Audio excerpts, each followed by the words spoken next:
अस्सलाम वालेकुम। अवां मुझे यूट्यूब चैनल ॾिसी रहिया आहियो। मुंहिंजो नालो माशूक अली आहे। अॼु हिक ई वक़्त में कंदकोट लॻ कमू शहीद वटि JUI जे जेको आहे अॻुवाणनि ऐं जॾहिं त GDA जेको अॻुवाणनि पारां अॼु जामशोरे जेको आहे बाईपास हैदराबाद खां उतां खां जेको आहे त लखे माण्हू गॾु करे उते ताक़त जो मुज़ाहिरो कयो वियो ऐं एहतजाजी रिकॉर्ड पंहिंजो जेको आहे करायो आहे। ऐं उन्हनि जो इहो चवणु हुयो त जेको आहे 8 फरवरी ते जेके चूंडियूं थियूं आहिनि उन में असां सां सरासर धांधली थी आहे ऐं जेको ही टोटल जेके नतीजा आहिनि उहे सभु मैनेज कया विया आहिनि। ऐं हाणे बिना देर जे हलूं था जेको आहे त असुल जेको मामिलो आहे। अॼु जेको धरणो हुयो सभ खां वॾो ऐं सिंध जी छा पर मुल्क जी तारीख़ जो अॼु वॾे में वॾो जेको धरणो हुयो, जेको पूरी न सिर्फ़ु सिंधी मीडिया उन खे जेको असांजी क़ौमी मीडिया उर्दू मीडिया जंहिंजे लाइ हमेशह चयो वेंदो आहे तासब परस्ती जो मुज़ाहिरो कंदी आहे, पर अॼु उन दिलि खोले जेका हिन खे कवरेज ॾिनी आहे। अॼु माण्हुनि जी ख़ासि तौर ते सिंधियुनि माण्हुनि जी दिलियूं हिन खटे वरितियूं आहिनि ऐं उन खां अलावा जेका इंटरनेशनल मीडिया आहे उन पाण ख़ुदि इन जेको आहे त धरणे खे अॼु कवर कयो आहे। ऐं लखे माण्हुनि जो जेको जुलूस हुयो, लखे माण्हुनि जो जेको धरणो हुयो ऐं उन खां वॾी ॻाल्हि इहा आहे त जेको नज़्म ज़ब्त हुयो उहो ॾिसण वटां हुयो। ऐं जेको हाईवे हुयो, जेको मोटरवे आहे, ॿिन्ही पासनि खां लखनि जी तादाद में जंहिंमें औरतूं ॿार मर्द नंढा वॾा ऐं हर मकतबे फ़िक्र जा ख़ासि तौर ते जेके हुर जेके आहिनि ऐं उहे जेके पीर साईं पागारे जा जेके मुरीद आहिनि उन्हनि जो वॾो तइदादु हुयो। हर तरफ़ सिर्फ़ु जेको आहे त सफ़ेद जेके टोपियूं हुयूं उहे नज़र अचनि पियूं। लखनि जी तादाद में माण्हुनि जो मजमो हुयो, पर नज़्मो ज़ब्त अहिड़ो हुयो जो हिकिड़ो पत्थर बि कंहिं गाॾी खे न लॻो। ऐं जेके एम्बुलेंस हुयूं, जेके फैमिलीज़ सां गॾु गाॾियूं हुयूं, उन्हनि जे गुज़र जो तमामु बहितरीनु तरीक़े सां रस्तो उनखे ॾिनो वियो पियो।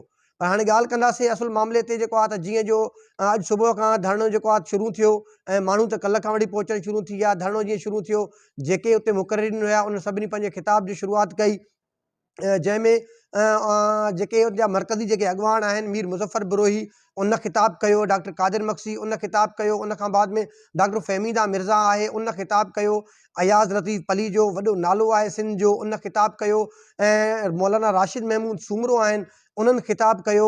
ऐं उन खां बाद में जॾहिं आख़िरी ख़िताब जेको हुयो उहो मरकज़ी ख़िताब पीर साईं पागारो जिन कयो। ऐं सभ खां पहिरीं पीर साईं पागारे छा ॻाल्हायो, उन खां पहिरियों अयाज़ लतीफ़ पली जो जेको ॻाल्हायो उहो ॿुधण वटां हुयो। इंतिहाई कड़केदार आवाज़ में उन ॻाल्हायो त तव्हां सिंध जे हमेशह जेको आहे त हक़नि ते तव्हां कब्ज़ा कया आहिनि, सिंध खे हमेशह तव्हां क़ुर्बानी जो ॿकरो जेको बणायो आहे। जॾहिं बि तव्हांजा मसइला थींदा आहिनि तव्हां सिंध जे धरती खे तव्हां क़ुर्बान करे क़ुर्बानी ॿकरे तौरु उन्हनि माण्हुनि खे पेश कंदा आहियो। तव्हां कॉलोनी असांखे बणाए छॾियो आहे, पर हाणे सिंध जी जेको आहे करोड़े अवाम जेका आहे उहा तव्हांखे रद्द करे थी, तव्हांखे क़बूल नथी करे। ऐं उन कड़केदार आवाज़ में जेको उनखे चिता ॾिनो, हीउ जेको तव्हांजो तरीक़ो आहे ऐं ख़ासि तौर ते उन ज़रदारी लीग ज़रदारी माफ़िया खे उन चिता ॾिनो। तव्हां जेको सिंध जे मथां कब्ज़ो कयो आहे उहो तव्हांजो कब्ज़ो कंहिं बि सूरत में क़बूल नाहे।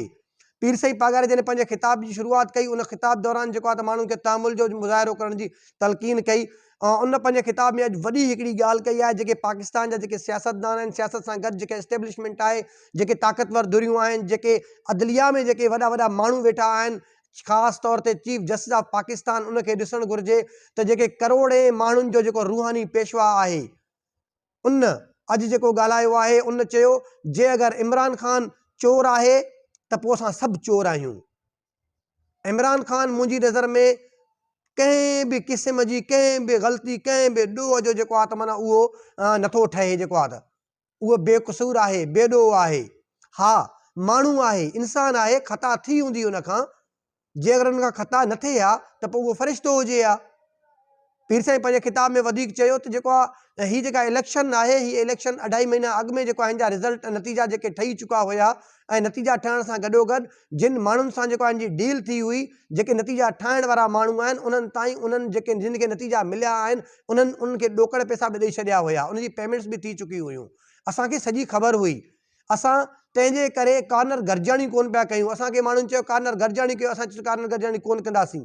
असांखे चयो था जलसो जुलूस कढो, असां चयोसीं छो जलसो जुलूस कढूं, जलसो कयूं, लखे रुपया करोड़े रुपया पंहिंजा ख़र्च कयूं, असांखे ख़बर आहे हीअ नतीजा ठहियल आहिनि। बावजूद उन जे असां इलेक्शन में आयासीं। अगरि इलेक्शन में न अचूं हा त अॼोके ॾींहं ते ही तव्हांखे एक्सपोज़ केरु करे हा। इलेक्शन में अची करे असां तव्हांखे एक्सपोज़ कयो आहे। न सिर्फ़ु पाकिस्तान पर पूरी दुनिया में तव्हांखे एक्सपोज़ कयो वियो आहे उनजो। हुनजो चवणु हुयो त जेको हिन महिल मुल्क में जेके बि जमायतूं आहिनि उहे सिर्फ़ु ऐं सिर्फ़ु सूबाई जमायतूं आहिनि। हुननि वटि जेको मैंडेट आहे सिर्फ़ु सूबनि जो आहे, मर्कज़ जी का बि जमायत कोन आहे। हुन इशारतनि ॻाल्हि कई आहे त मर्कज़ खे संभालण लाइ, फेडरेशन खे संभालण लाइ सिर्फ़ु ऐं सिर्फ़ु फ़ौज आहे। उन खां सवाइ ॿियो कंहिं वटि बि अख़्तियार कोन्हे, ॿिए कंहिं वटि बि जेको आहे एतिरो मैंडेट कोन्हे। हुनजो इहो चवणु हुयो त हीउ जेको अगरि हुकूमत ठही बि वई, पहिरीं ॻाल्हि त हीउ जेको माहौल आहे, हिन माहौल खे जंहिं तरीक़े सां हीउ बणायूं वेठा आहिनि, जंहिं तरीक़े सां जेको मैंडेट जो इनकारी आहिनि, जंहिं तरीक़े सां जेको हक़ जंहिंजो बणिजे थो उन खे ॾियण जा इनकारी आहिनि, हीउ जेको माहौल बणाइनि था त मूंखे मार्शल लॉ एमरजेंसी नज़र थी अचे। जे अगरि का हुकूमत ठही बि वई 8 खां 10 महीना बि न हली सघंदी। सो हिननि खे सम्झणु खपे। हुन तलक़ीन कई पंहिंजे मुरीदीन खे, हुन तलक़ीन कई ऐं पंहिंजे जेको आहे त चाहींदड़नि खे, हुन तलक़ीन कई पंहिंजे सपोर्टर्स खे त सब्र जो दामन न छॾियो ऐं उन सां गॾोगॾु दुआ कई फ़ौजियुनि जे लाइ, जर्नलनि जे लाइ, कर्नलनि जे लाइ ऐं जेके जिन खे वॾा वॾा फूल लॻल हूंदा आहिनि उन्हनि जे लाइ। ऐं हुन दुआ कई ऐं जेके अदालतुनि जे जेको आहे त वॾे वॾे मनसबनि ते जेके जज साहिबान वेठा आहिनि उन्हनि जे लाइ त या रब्बिल आलमीन हिननि खे रस्तो ॾेखार, हिननि जी जेको आहे रहनुमाई फरमा ताकी ही सही फ़ैसिला करे सघनि, पाकिस्तान जी भलाई में फ़ैसिला करे सघनि, पाकिस्तान जे मुस्तक़बिल जी बहितरी जे लाइ फ़ैसिला करे सघनि। करोड़े माण्हुनि जो मजमो वठी जॾहिं पहुता, उन जेको आहे त अॼोके हिन धरणे में हिकु ॻाल्हि वाज़े थी वई त इमरान ख़ान हिकु बहितरीन इंसान हुजण सां गॾोगॾु हिकु सचो ऐं सिधो लीडर बि आहे, जंहिंजी शाहिदी जेको आहे त अॼु रूहानी जेको आहे त जेको पेशवा आहे हुर जमात जो पीर साईं पागारुद्दीन पाण जेको आहे त करोड़े माण्हुनि जे साम्हूं मीडिया में जेको बयानु ॾिनो, जे अगरि इमरान ख़ान चोर आहे त पोइ असां सभु चोर आहियूं। हाणे उन्हनि धुरनि खे सोचणु घुरिजे जेके हमेशह इमरान ख़ान जे मथां जेके इल्ज़ाम हणंदा आहिनि त इमरान ख़ान चोर आहे। इमरान ख़ान चोर न आहे, इमरान ख़ान चोर न आहे, तव्हां चोर आहियो। तव्हांखे पंहिंजो क़िबलो दुरुस्त करणु घुरिजे। सो अञा बि वक़्तु वियो न आहे।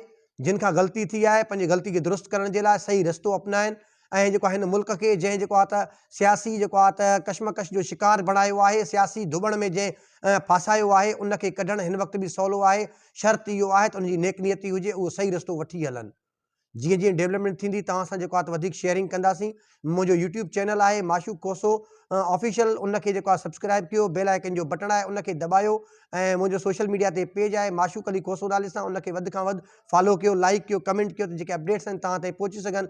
वरी नए अपडेट नए प्रोग्राम ताईं पंहिंजे मेज़बान माशूक अली कोसो खे इजाज़त ॾींदा। वॾी महिरबानी।